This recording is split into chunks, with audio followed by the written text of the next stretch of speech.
And a very good afternoon to you. I'm Lisa Lloyd with the CBC News Break. A man was stabbed to death following a dispute early this morning in St. Thomas. The deceased is said to be a 40-year-old St. James resident.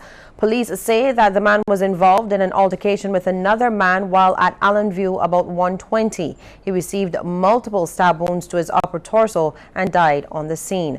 A man is currently in custody, assisting police with their investigations. Well, one of three young men who was the subject of a recent wanted bulletin has turned himself in. Omari Raphael Sargent of number 3 Curtin St. Philip surrendered to police on Monday. The 17-year-old was formally charged with the offense of wounding and is expected to appear at the District C Magistrates Court today to face the charge. The search meantime continues for the remaining wanted men: Hakeem Dave Mason, 24 years, alias Zonzi or Killer Bean, last known address number 2 Bladesdale in St. Philip, and Virgilio Hines, 29 years. His last known address was Lodge Road in Christchurch. These persons are again advised that they can present themselves to the police accompanied by an attorney at law of their choice.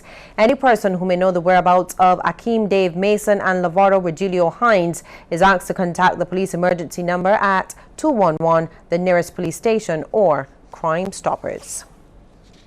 Well, dozens of residents of St. Joseph resorted to protesting outside of the Barbados Water Authority over prolonged water issues plaguing the rural parish. The words on the placards expressed their feelings as they called for the situation to be improved. The demonstration was organized by resident Andrew Dixon. He is outraged that bills are still being sent to customers and community tanks are not being filled. Corporate Communications Specialist with the BWA, Joyanne Haig, was also on the outside to hear the concerns of the residents. MP for St. Joseph Dale Marshall welcomes the stand by the residents. I really must thank and congratulate Andrew Dixon for being the prime mover behind the march. Too often, a lot of things that we do as members of Parliament, we don't really get the benefit of our constituents standing alongside us to try and give these things the impetus they need. And a lot of what we say gets relegated to just being political criticism. And I think it is important that constituents and residents are actually willing and able to come and stand up and be seen. The other thing I'd like to mention is that I've recognized that there's some people from St. George, some from St. Andrew, and some from St. Thomas, because it is not just a St. Joseph problem. The growing trend where a number of persons are seen riding motorcycles wearing face wraps has police concerned. Police say the wearing of these face wraps, some which depict skulls, usually prevents the identity of the persons from being established. The public is being reminded that the law is very specific and does not permit people to wear masks in public places. The Royal Barbados Police Force is also warning the owners of motor vehicles that tinted windows should be in compliance with the specifications outlined in Section 27B of the Road Traffic Act. It states that the owner of a vehicle shall not permit the glass to be tinted to such a degree as to make the driver of the vehicle unidentifiable from a reasonable distance by a person outside of the vehicle.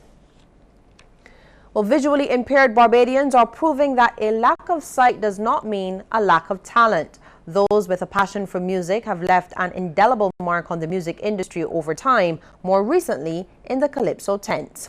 Now, the National United Society of the Blind has organized a Calypso competition where Barbadians will get a chance to see a number of artists who are visually impaired perform on the stage. The competition comes off on October 8th at the Prince Cave Auditorium.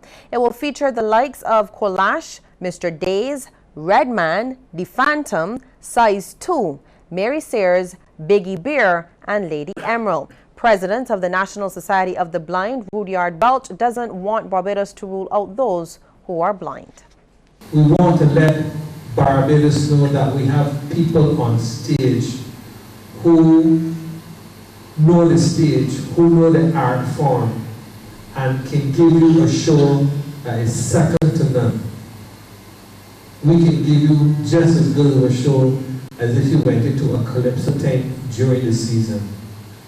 So I want the general public to come out, supporters, press, please help us with some publicity so that we can continue to highlight the talent of this organization. The Barbados Hotel and Tourism Association is singing praises on hometown girl Rihanna, who it says consistently identifies with her Bajan roots on the international stage.